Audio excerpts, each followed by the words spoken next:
या ठिकाणी आता कोकण आयुक्तांकडे जाऊन 27 तारखेला आमच्या भारतीय जनता पार्टी ठाणे महानगरपालिका गटाची नोंदणी आम्ही करणार आहोत। त्या संदर्भात बैठक पार पडली। गटनेत्याची निवड करण्यासंदर्भात सर्व नगरसेवकांचं काय म्हणणं आहे हे देखील आम्ही ऐकून घेतलं। आता यापैकी जे नगरसेवकांना आपल्याला गटनेता म्हणून ज्यांची नियुक्ती करावी वाटते ते प्रदेश पातळीवर आम्ही नावं देऊन प्रदेशातनं त्याचा निर्णय येईल। सर्व नगरसेवकांनी मिळून गटनेता निवडीचे सर्व अधिकार हे पक्षनेत्यांकडे सुपूर्द केलेले आहेत।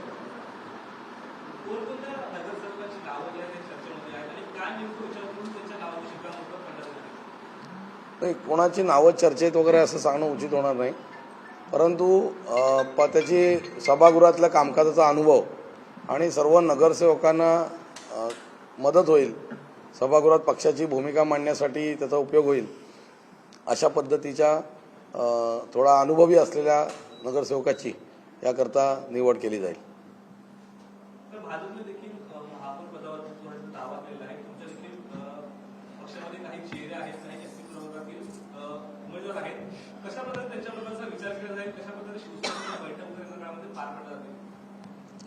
आमच्या पातळीवर कुठली बैठक अजून झालेली नाहीये, परंतु निवडणूक युतीमध्ये आम्ही लढलेली होती आणि युतीत लढल्यामुळे जरी शिवसेनेचं संख्याबळ पूर्ण बहुमताचं असलं 75 किंवा त्यांना एका सदस्याने पाठिंबा देऊन 76, तरी देखील त्या येण्यामध्ये आमच्या 28 येण्यामध्येही त्यांचा सहभाग आहे, मी असं म्हणणार नाही, तसं त्यांच्या 75 येण्यामध्ये देखील भारतीय जनता पार्टीचा सहभाग आहे। त्याचा विचार करून त्यांनी सत्तेमधला यथोचित जो सहभाग आहे तो भारतीय जनता पार्टीला दिला पाहिजे अशी आमची अपेक्षा आहे। बघा, महत्वाची पदं हा शब्द पडण्यापेक्षा सत्तेमध्ये यथोचित सहभाग घेतला गेला पाहिजे, कारण आम्हालाही लोकांनी मतदान केलं आहे। आमचे 28 लोकप्रतिनिधी निवडून आलेले आहेत, त्यांना देखील जनतेला न्याय द्यायचा आहे, लोकांची कामं करायची आहेत आणि शेवटी स्वाभाविक आहे राजकारणामध्ये, आता समजा हा कार्यकर्ता आहे, हा नुसताच काम करेल आणि तो नगरसेवक झालेली या व्यक्ती काम करतील याच्यात फरक पडतो। तसं नगरसेवक झाला आणि तो सभापती झाला, उपमहापौर झाला, महापौर झाला, त्याच्यानंतर अनेक अन्य पदे, स्टँडिंगचा अध्यक्ष झाला, सभागृह नेता झाला, तर तो लोकांचे प्रश्न मांडणं आणि ती कामं होणं या दृष्टिकोनातून आपण त्याकरता बघितलं पाहिजे आणि त्या दृष्टीने आम्हाला त्याच्यात सहभाग मिळावा अशी आमची रास्त अपेक्षा आहे।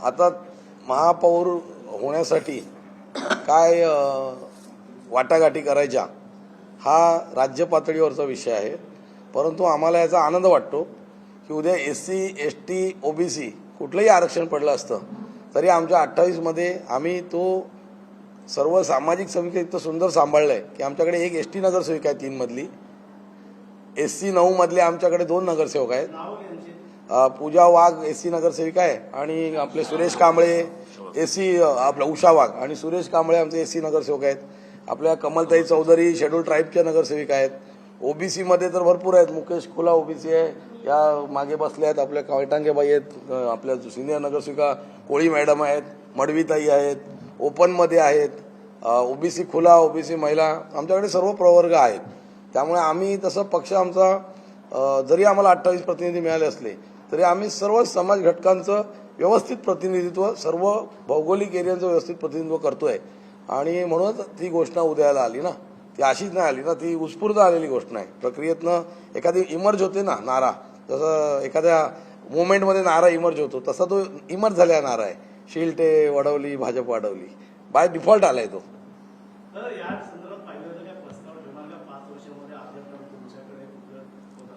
आमचे सर्व प्रस्ताव आहेत, आम्हाला नक्कीच सत्तेमध्ये बसणं हे आवश्यक आहे, कारण आम्ही युतीत लढलोय। आम्ही विरोधात लढलो असतो तर आम्ही 100% विरोधातच बसलो असतो।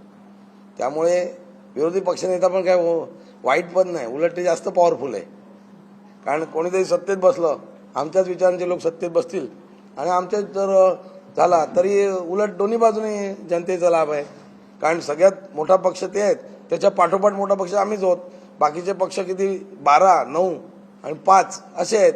म्हणजे सभागृहातल्या 131 सदस्यांपैकी 76 अधिक 28 104 नगरसेवक हे शिवसेना भाजप महायुतीचेच निवडून आलेले आहेत ना.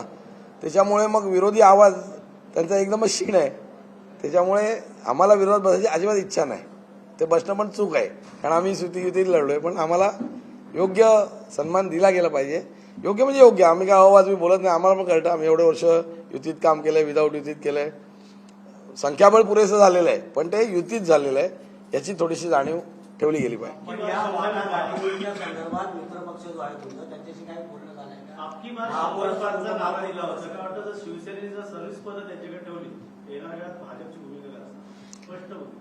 हे बघा, सत्तेत असो किंवा नसो, सोबत सत्ता असो किंवा नसो, काही विषय असतात त्या विषयावर पक्षाला आपापली भूमिका घ्यायला लागते. कुठला विषय असो.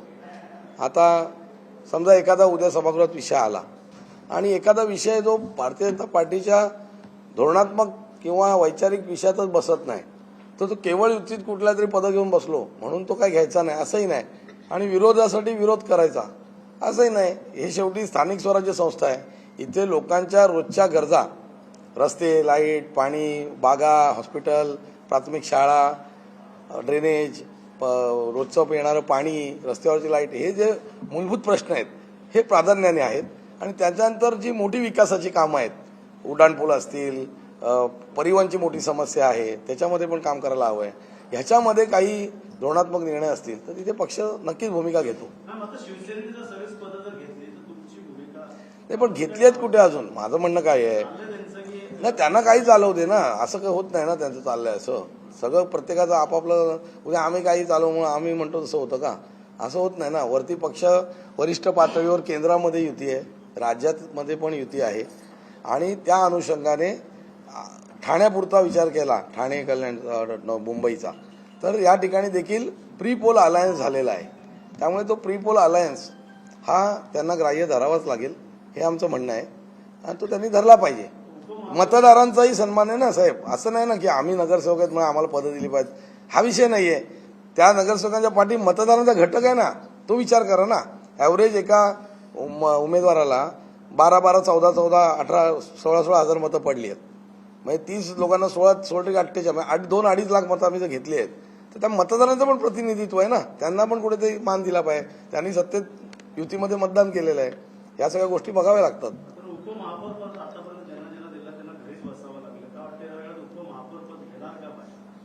हे बघा, उपमहापौर घरी बसायला लागले. एक ना सायकल असते ते, तसं आता ते उपमहापौरचं घरी बसायला लागले वगैरे हा जो काय प्रकार आहे तो थोडा कमी झाला असं वाटतं मला. कारण आता हे उपमहापौर आहेत, ते अजून घरी बसले नाहीत. हे माझे उपमहापौर आहेत आणि ते आता आहेत परत, आणि हे आलेत म्हणजे घरी न बसता इथे बसलेत, पण स्वतः बसलेत. पण ह्यांचं तिकीट गेलं, पत्नीला मिळालं, असंही काय झालेलं नाही. त्यामुळे हे बाजूलाच माझ्या उदाहरण आहे की त्यांना 1 वर्षच मिळालं होतं त्यावेळेला. उरलेलं कमी होतं, 8 महिने, 8च महिने होते ते, तर ते इथे बसलेत. त्यामुळे कुठल्या पदाला काय नावं ठेवण्यापेक्षा माझं असं म्हणणं आहे की पदातला शोभा आणणं हे व्यक्तीचं काम आहे, पदामध्ये काम करणं हे व्यक्तीचं काम आहे. आपण महापौरचे अधिकार उपमहापौरला नसतात, सभापतीचे अधिकार उपमहापौरला नसतात, पण उपमहापौर आहे, त्याने त्याचा योग्य विनियोग केला, तो काम करू शकतो, केलं पाहिजे आणि करता येतं, असं माझं ठाम मत आहे. म्हणून काय आम्हाला उपमहापौर घ्यायचं आहे हा म्हणणं नाही माझं.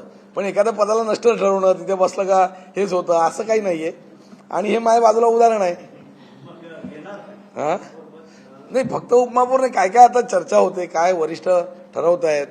बरीचशी पदं आहेत ना, समित्या आहेत 5, विषय समित्या 5 आहेत, प्रभाग समित्या 9 किंवा 10 ज्या काय गठीत होतील त्या होतील.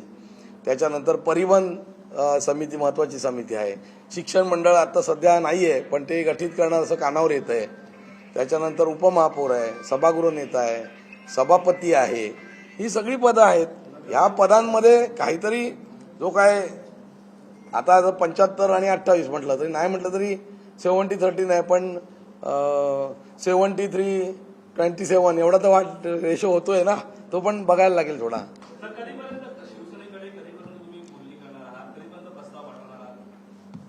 कसं आहे, आता आम्ही पहिले 27 तारखेला आमच्या गटाची नोंदणी करू. 29 महापालिका असल्यामुळे वरिष्ठ पातळीवर या संदर्भात चर्चा होईल असं माझं कयास आहे. तत्पूर्वी आम्ही आमचे ठाणे शहराची म्हणून काही एक मागणी ठेवू की बाबा आम्हाला ही पदं अपेक्षित आहेत, ती आम्ही देऊ.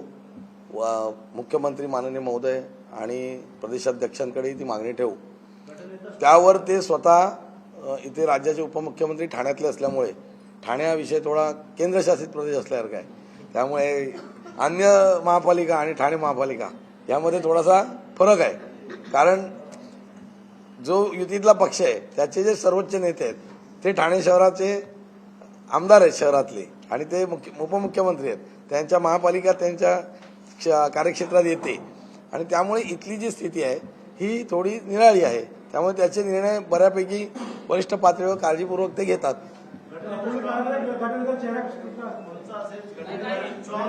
मी म्हटलं ना तुम्हाला, जे अनुभवी आहे, जो सर्व नगरसेवकांना मार्गदर्शन करू शकतो. मगाशी मी बैठकीत म्हटलं की नगरसेवक नवीन आहेत तर त्यांना शिकवलं पाहिजे ना, नाही तर आता आहेत नवीन तसेच राहू दे असं इच्छा नाही होता का मग कोणाची.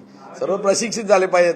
सभागृहात बोलायची वेळ आली की सगळे एकदम उठले पाहिजेत, त्यांना ते कळलं पाहिजे विषय काय आहे. त्यामुळे असा आम्हाला हे हवं आहे, कोण गटनेता, की जो रामदास स्वामींची उक्ती आहे की शहाणे करून सोडावे सकळ जण, तर सगळ्या नगरसेवकांचा शहाणा करेल अथवा आम्हाला गटनेता आम्ही करणार आहोत.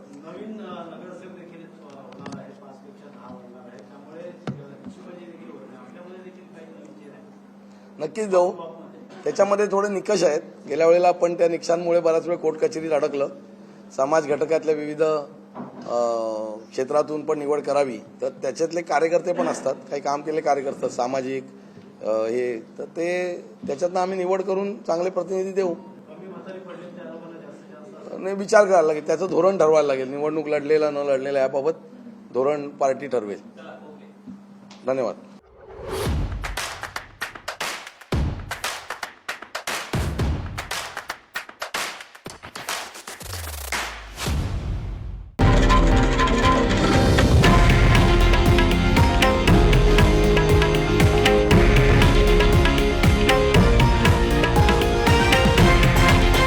हे आहे देशातील नंबर 1 न्यूज नेटवर्क आणि आपण पाहत आहात TV9 मराठी, एकमेव.